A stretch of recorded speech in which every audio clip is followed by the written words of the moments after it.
भारतीय स्वतंत्रता संग्राम के इतिहास में भगत सिंह, राजगुरु एवं सुखदेव का नाम आदरपूर्वक लिया जाता है। ये तीनों अंतिम सांस तक आजादी के लिए अंग्रेजों से टक्कर लेते रहे। 23 मार्च 1931 के दिन भगत सिंह, राजगुरु तथा सुखदेव को लाहौर सेंट्रल जेल में फांसी के तख्ते पर झुलाया गया तो पूरे देश में अंग्रेजों के प्रति रोष की लहर दौड़ गई। फांसी के तख्ते पर चढ़कर पहले तो तीनों ने फांसी के फंदे को चूमा और फिर अपने ही हाथों से उस फंदे को सहर्ष गले में डाल लिया। यह देखकर जेल के वार्डन ने कहा था, इन युवकों के दिमाग बिगड़े हुए हैं, ये पागल हैं। तब सुखदेव ने उन्हें यह गीत सुनाया, इन बिगड़े दिमागों में घनी खुशबू के लच्छे हैं, हमें पागल ही रहने दो, हम पागल ही अच्छे हैं। इसी के साथ तीनों क्रांतिकारी फांसी के फंदे पर झूल गए। ये तीनों क्रांतिकारी विचारधारा के अनुयायी थे।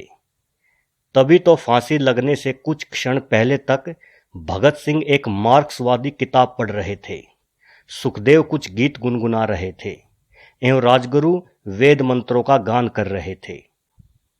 ये तीनों नौजवान भारत सभा के सक्रिय सदस्य थे तथा हिंदुस्तान समाजवादी रिपब्लिकन आर्मी के अनोखे वीर थे। तीनों ही साथियों ने साइमन कमीशन का जमकर विरोध किया। पुलिस की बर्बरता से लाला लाजपत राय गंभीर रूप से घायल हो गए थे तथा 17 नवंबर 1928 को उनका देहांत हो गया था। भगत सिंह, राजगुरु, सुखदेव और उनके साथियों ने लाला जी की मौत का बदला लेने की योजना बनाई और चंद्रशेखर आजाद के साथ मिलकर पुलिस अधीक्षक सैंडर्स को 17 दिसंबर 1928 के दिन गोली से उड़ा दिया गया। इस घटना के तुरंत बाद भगत सिंह भेष बदलकर कलकत्ता के लिए प्रस्थान कर गए। वहीं रहते हुए भगत सिंह ने बम बनाने की विधि सीखी। भगत सिंह, राजगुरु और सुखदेव का यह दृढ़ विश्वास था कि पराधीन भारत की बेड़ियां अहिंसा की नीतियों से नहीं काटी जा सकती। इसी कारण गंभीर विचार विमर्श के पश्चात भगत सिंह और उनके साथी बटुकेश्वर दत्त ने 8 अप्रैल 1929 को सेंट्रल असेंबली के अंदर बम फेंका।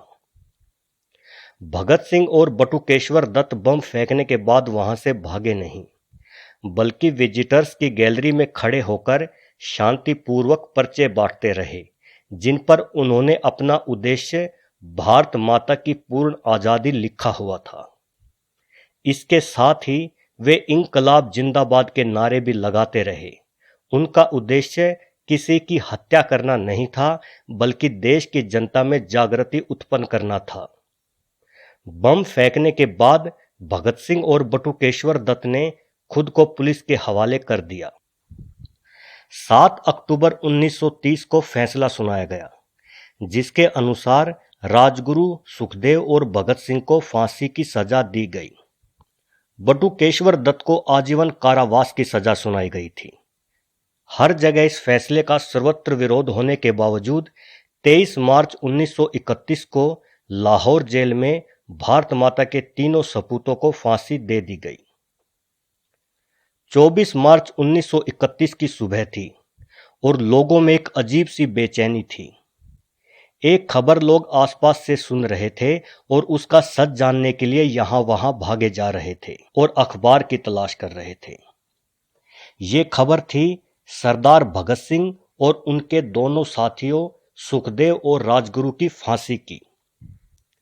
उस सुबह जिन लोगों को अखबार मिला, उन्होंने काली पट्टी वाली हेडिंग के साथ यह खबर पढ़ी कि भगत सिंह, सुखदेव और राजगुरु को लाहौर सेंट्रल जेल में पिछली शाम 7:33 पर फांसी दे दी गई।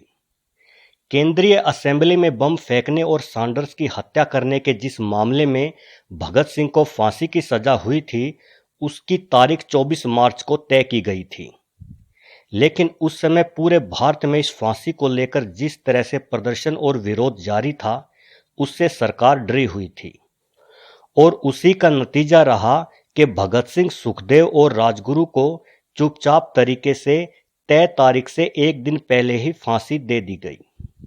फांसी के समय जो कुछ आधिकारिक लोग शामिल थे, उनमें से एक थे यूरोप के डिप्टी कमिश्नर जितेंद्र सान्याल की लिखी किताब भगत सिंह के अनुसार ठीक फांसी पर चढ़ने से पहले भगत सिंह ने उनसे कहा था, मिस्टर मजिस्ट्रेट, आप बेहद भाग्यशाली हैं कि आपको यह देखने को मिल रहा है कि भारत के क्रांतिकारी किस तरह से अपने आदर्शों के लिए फांसी पर भी झूल जाते हैं।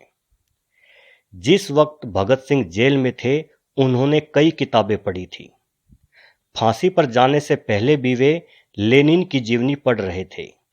जेल के अधिकारियों ने जब उन्हें यह सूचना दी कि उनकी फांसी का वक्त आ गया है, तो उन्होंने कहा था, ठहरिए, पहले एक क्रांतिकारी दूसरे से मिल तो ले। फिर 1 मिनट बाद ही किताब छत की ओर उछालकर बोले, ठीक है, अब चलो। फांसी के बाद कहीं कोई आंदोलन न भड़क जाए, इसके डर से अंग्रेजों ने पहले इनके मृत शरीर के टुकड़े किए, फिर इन्हें बोरियों में भरकर फिरोजपुर की ओर ले गए, जहां मिट्टी का तेल डालकर इनको जलाया जाने लगा। गांव के लोगों ने आग जलती देखी तो करीब आए। इससे डरकर अंग्रेजों ने इनकी लाश के अधजले टुकड़ों को सतलुज नदी में फेंका और भाग गए। जब गांव वाले पास आए, तब उन्होंने इनके मृत शरीर के टुकड़ों को एकत्रित कर विधिवत दाह संस्कार किया। भगत सिंह, सुखदेव और राजगुरु की शहादत की खबर को मीडिया ने काफी प्रमुखता से छापा था। ये खबर पूरे देश में जंगल की आग की तरह फैल गई थी। हजारों युवाओं ने महात्मा गांधी को काले झंडे दिखाए, क्योंकि लोगों का ऐसा मानना था कि अगर महात्मा गांधी चाहते तो इन तीनों की फांसी रुकवा सकते थे। लेकिन अगर सच पूछे तो देश की आजादी के लिए आंदोलन को यही से नई दिशा मिली, क्योंकि इससे पहले तक आजादी के लिए कोई आंदोलन नहीं चल रहा था। उस वक्त तो महात्मा गांधी समेत अन्य नेता अधिकारों के लिए लड़ रहे थे। सबसे पहले भगत सिंह ने ही पूर्ण स्वराज्य की बात की थी। भगत सिंह, राजगुरु और सुखदेव के असीम देश प्रेम एवं बलिदानों से नवयुवकों तथा क्रांतिकारियों में राष्ट्रीय चेतना का तीव्रता से संचार हुआ। इन वीरों ने क्रांतिकारी कार्यों और अपने बलिदानों से अंग्रेजी साम्राज्य की जड़ों को मूल रूप से हिलाने का वह काम किया, जिससे कुछ ही समय उपरांत अंग्रेजों का विशाल साम्राज्य भूमिसात होता चला गया। भगत सिंह हमेशा कहते थे कि हम तीनों का शहीद होना पूरे देश के लिए प्रेरणा स्रोत होगा। जो चिंगारी हमने जलाई है, हमारी शहादत से वो आग का रूप ले लेगी और अंग्रेजी साम्राज्य को जला देगी। इसलिए हमारी शहादत होना बहुत जरूरी है और हमें बहुत खुशी है कि हम अपने देश के लिए जान देने जा रहे हैं।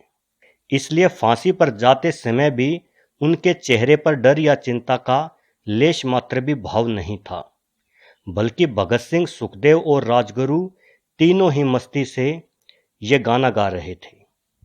मेरा रंग दे बसंती चोला, मेरा रंग दे बसंती चोला, मेरा रंग दे बसंती चोला, मेरा रंग दे, मेरा रंग दे, मेरा रंग दे बसंती चोला, मेरा रंग दे बसंती चोला, माए रंग दे बसंती चोला, मेरा रंग दे बसंती चोला।